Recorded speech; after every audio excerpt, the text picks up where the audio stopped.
ஏசப்பா எப்படி தெரியுமா ஒரு கேரக்டர் சொல்ற, ஏசப்பா எப்படி தெரியுமா கொஞ்சம் அப்படியே அப்புறம் போகிறவர் போல நமக்கு காணப்படுவார். சரி சரி போங்க ஆண்டவரே, நீங்க இப்படி போங்க, நான் அப்படி போறேன் அப்படின்னு போகக்கூடாது.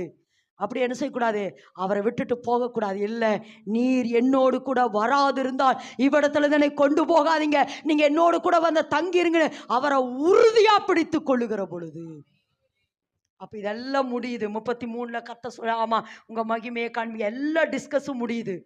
இப்ப அப்படின்னா என்ன அர்த்தம்னா 31ல இருந்து சாரி 31ல 32ல அந்த 32 பாதியிலிருந்தே இஸ்ரவேல் ஜனங்களுக்கும் தேவனுக்கும், நல்லா விளக்குமா, இஸ்ரவேல் ஜனங்களுக்கும் தேவனுக்கும் அப்படின்னு சொல்லலாம்.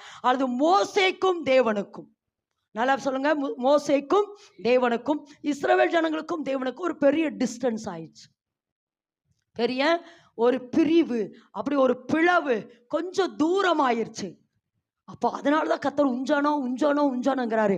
ஆனா மோசே சொல்ற, இல்ல இல்ல, இது உங்க ஜனம், இது உங்க ஜனம், உங்க ஜனம், நீங்க நடத்தி கொண்டு போங்க, நீங்க நடத்துங்க, நீங்க செய்யுங்க, நீங்க கொடுத்த பிள்ளை, நீங்க கொடுத்த கணவன், நீங்க கொடுத்த மனைவி, நீங்க கொடுத்த குடும்பம், நீங்க கொடுத்த ஊழியம், ஆமென் என்று சொல்லலாமா, நீங்க கொடுத்தது அப்படின்னோட தூரமா இருந்த தேவன் மோசையோட நெருங்கிட்டாரு.